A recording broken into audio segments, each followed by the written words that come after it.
আরামবাগ পল্লীশ্রী মোড়ে তৃণমূল কংগ্রেসের সর্বভারতীয় নেতা অভিষেক ব্যানার্জির পূর্ব ঘোষিত সভায় যোগ দিতে আসছিলেন আরামবাগের সাংসদ মিতালি বাগ। অভিযোগ, সেই সময় গোঘাটে বিধানসভা এলাকায় থানার কিছু দূরত্বে হঠাৎই তার গাড়ির উপর চড়াও হয় দুষ্কৃতীরা। গাড়ির কাঁচ ভাঙচুর করা হয়, ইট পাথর ও লাঠি দিয়ে হামলা চালানো হয়। এই ঘটনায় গুরুতরভাবে আহত হন সাংসদ। কোনো রকমে প্রাণে বাঁচিয়ে তাকে নিয়ে আসা হয় আরামবাগ মেডিকেল কলেজে। অন্যদিকে বিজেপির পক্ষ থেকে সম্পূর্ণ ভিন্ন অভিযোগ তোলা হয়েছে।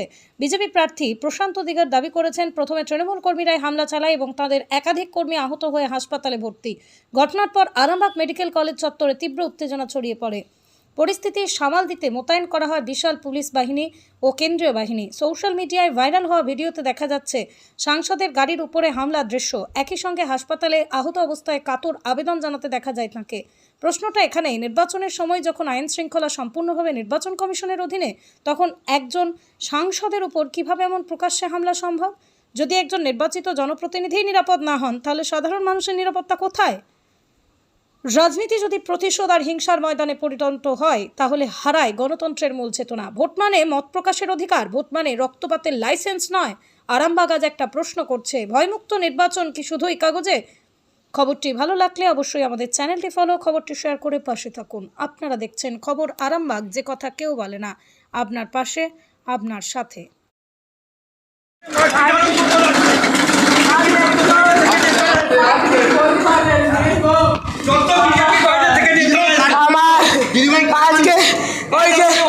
দাদা আজকে আমার অভিষেকদার মিটিংয়ে আমি আসছিলাম গো।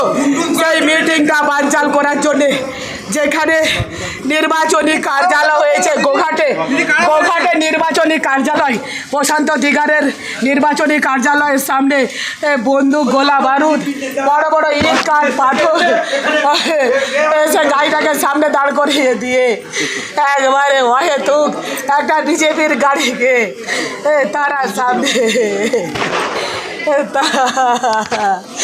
গাড়িটা একটা গাড়িকে বিজেপির আর একটা গাড়ি ছিল সামনেতে, আমাকে আটকে দিল বিজেপির গাড়িটা। ওই গোঘাটে যেখানে নির্বাচনী কার্যালয় হয়েছে, যে গোঘাটে নির্বাচনী কার্যালয় প্রশান্ত দিগারের সামনে, সেই ওখানে নির্বাচনী কার্যালয়ের সামনে প্রথমে একটা বিজেপির গাড়ি আছে, তাকে দিয়ে সামনেটা আটকে দিয়েছে, দিয়ে সাইড করে এসে গাড়িটাকে বলছে দাঁড় করাও। অকথ্য ভাষায় গালিগালা আছে, প্রাণে মেরে ফেলা রূপ কি। সঙ্গে সঙ্গে আমার সিকিউরিটিকেও মারতে যায়, দিয়ে বড় বড় ইট কাঠ পাথর বন্দুক দেখায় সামনে দিয়ে না।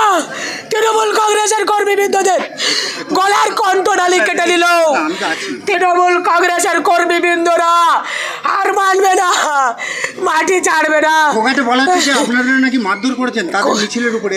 আমি গোঘাটের বুকে মারধর করেছে, কে মারধর করেছে আজকে আপনারা জান।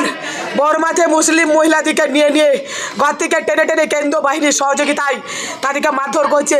আমি বাড়ি থেকে বেরিয়ে এসে আমি আসছিলাম অভিষেকদার, আমার যে আজকে আরামবাগে প্রোগ্রাম আছে, আমার কর্মী সমর্থকরা বললো তুমি একটু তাড়াতাড়ি ঢুকো।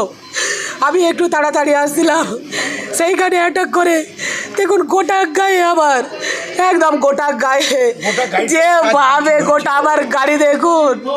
আমি কোনো রকম ভাবে আমার প্রাণটা বেঁচেছে। বড় পাথর, এত বড় বড় পাথর আর মোটা মোটা লাঠি আর বন্দুক দেখাচ্ছে। আমার সিকিউরিটি বলছে ছেড়ে দেন, সিকিউরিটিকে বলছে তুই নাম, তোকে বেড়ে ফেলবো দিয়ে হয়তো হবে।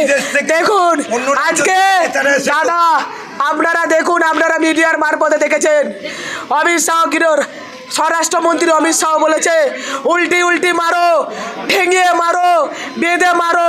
ভারতীয় জনতা পার্টিকে জুমলা পার্টির ওই জুমলা দল অমিত শাহ, ওই জুমলা দল হেমন্ত বিশ্ব শর্মা এসে বলে গেছে, ওই জুমলা পার্টির প্রধানমন্ত্রী নরেন্দ্র মোদী বলে গেছে ধরে ধরে কেস দাও।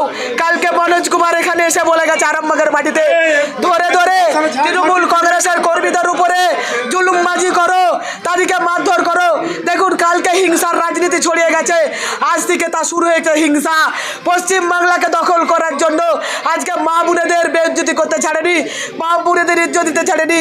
আমি একজন সাংসদ, মহিলা সাংসদ, আমাকে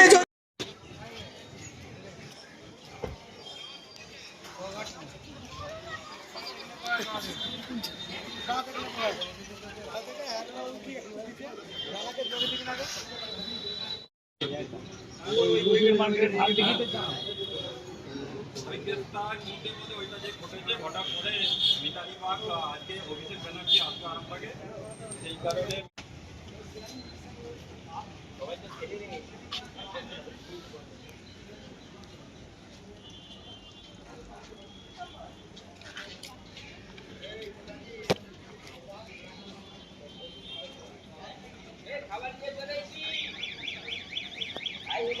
মিতালি বাগ আসছিল এবং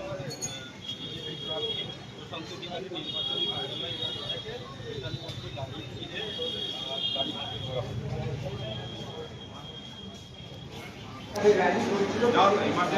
প্রশান্ত দিঘা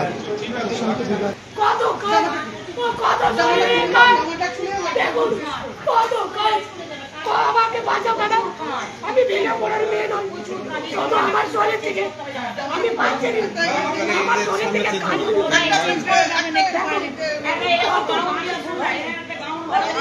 কিভাবে হলো কি বাবা দেখো মেরেছে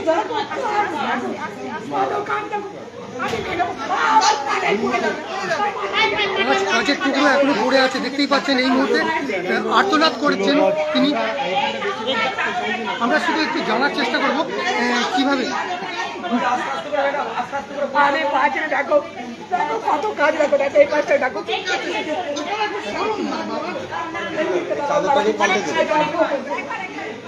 দেখতেই পাচ্ছেন আর্তনাদ করছেন।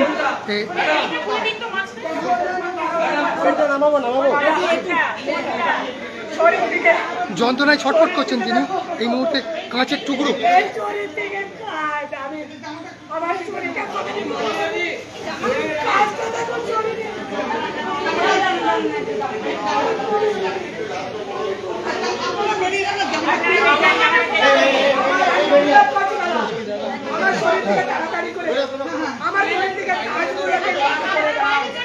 তো শুনতেই পেলেন এই মুহূর্তে আর্তনাদ করে কাঁদছেন এমপি ম্যাডাম, হাওয়া করে কাঁদছেন। তার প্রচণ্ড ব্যথা হয়েছে।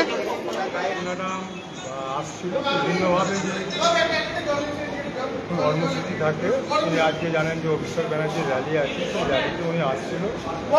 তো গোঘাটে যে হসপিটাল আছে সেই হসপিটালের সামনে প্রায় 200-250 মানুষ জমায়েত হয়েছে বিভিন্নভাবে লাঠি, যেমন শোর থেকে আরম্ভ করে নিয়ে। তাহলে কি আগে থেকে প্রস্তুতি ছিল?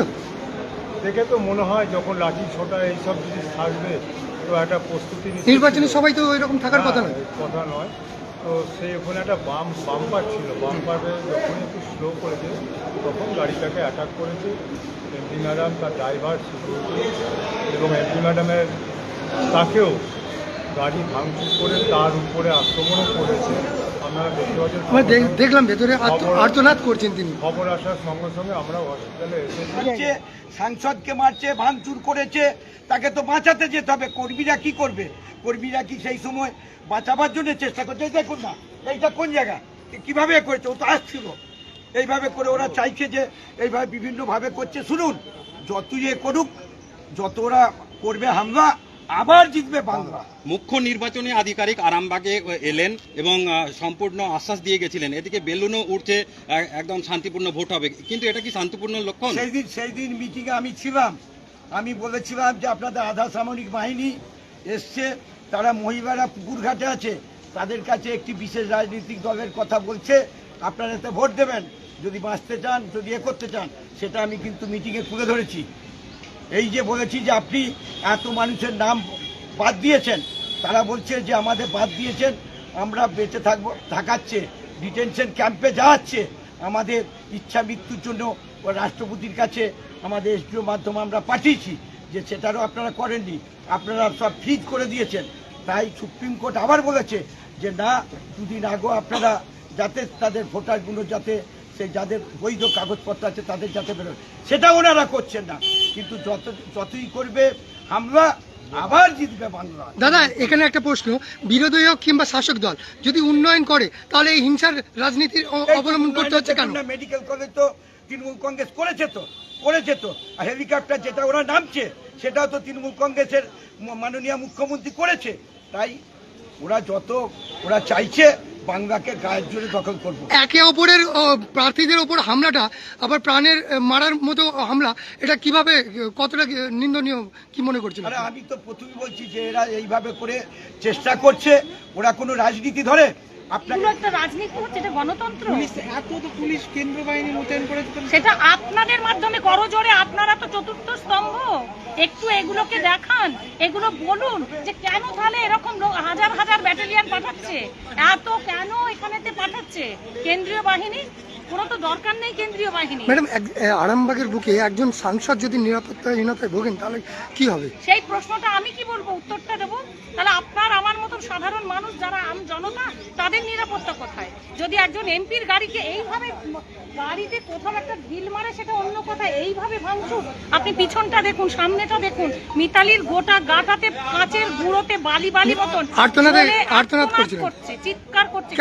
মানে আমরা ছাড়াতে গেলাম, আমাদেরও কাঁচগুলো ফুটে গেল। কেমন আছেন এখন উনি? এখন ওনাকে ওটিতে নিয়ে যাওয়া হলো, ওটি থেকে ওনাকে টোটালি মানে ওটি থেকে ওনাকে নিয়ে গিয়ে টোটালটা ওনার ওয়াশ করা হবে। কিভাবে এটা ডাক্তারি পদ্ধতি অনুযায়ী যেগুলো মেডিকেল সায়েন্সে আছে সেটা দিয়ে করবে। আপনারা কিভাবে জানতে পারলেন? আরে আমি তো যাচ্ছিলাম, আমাদের আজকে সবুজ সেনার সেনাপতি, আমাদের সকলের নয়নের মণি অভিষেকের আজকে ওখানেতে আমাদের ওখানেতে পল্লীশ্রীতে, আমি সেখানে যাচ্ছিলাম, হঠাৎ আমাকে একটা আমারই ওয়ার্ডের ছেলে ফোন করে বললো এই মাত্র মিতালি বাগের গাড়ি ভাঙচুর হয়েছে, উনি হসপিটালে।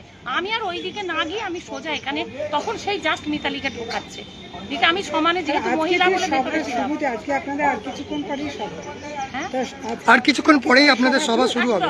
তার আগে এই পরিস্থিতি, আবার একদিকে ওইদিকে একটা বড় প্রোগ্রাম, কিভাবে সামলাবে? কি সামলাবো বলুন তো? অভিষেকের আসার সময় হয়ে গেছে, অভিষেক আসছেন না, আসেননি, একটা ট্রায়াল ইয়ে হবে, তো ওটার পরে 1 ঘন্টা পরে উনি নামবেন।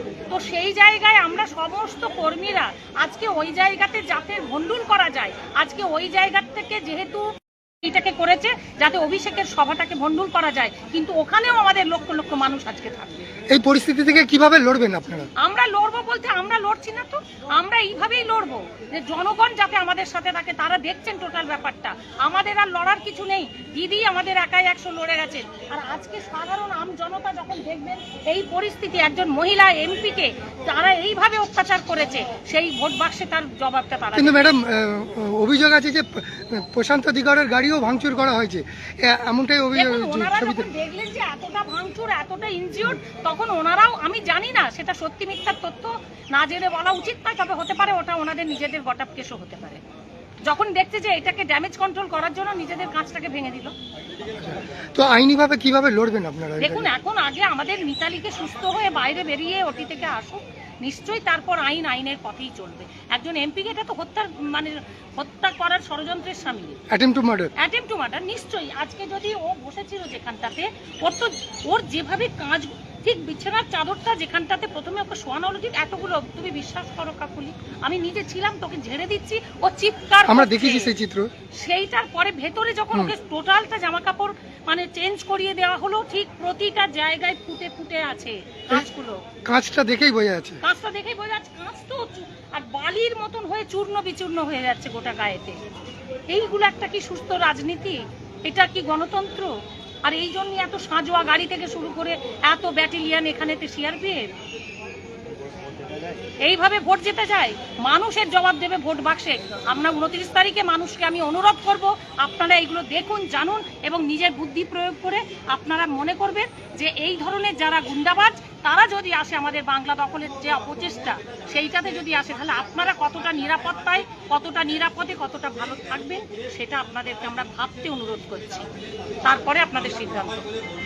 নার্সিং হোম, এখানে অভিজ্ঞ ডাক্তার দ্বারা normal, caesar, high risk pregnancy, delivery সহ সমস্ত অপারেশন সুলভে করা হয়। Doctor Kalidas Ghosh MBBS, MD gynae, DNB, FICOG, অভিজ্ঞ প্রসূতি ও স্ত্রীরোগ বিশেষজ্ঞ, কোর্ট রোড, আরামবাগ বাস স্ট্যান্ডের সন্নিকটে। যোগাযোগ নম্বর 7384893374 অথবা 9153144650 অথবা 7001653381।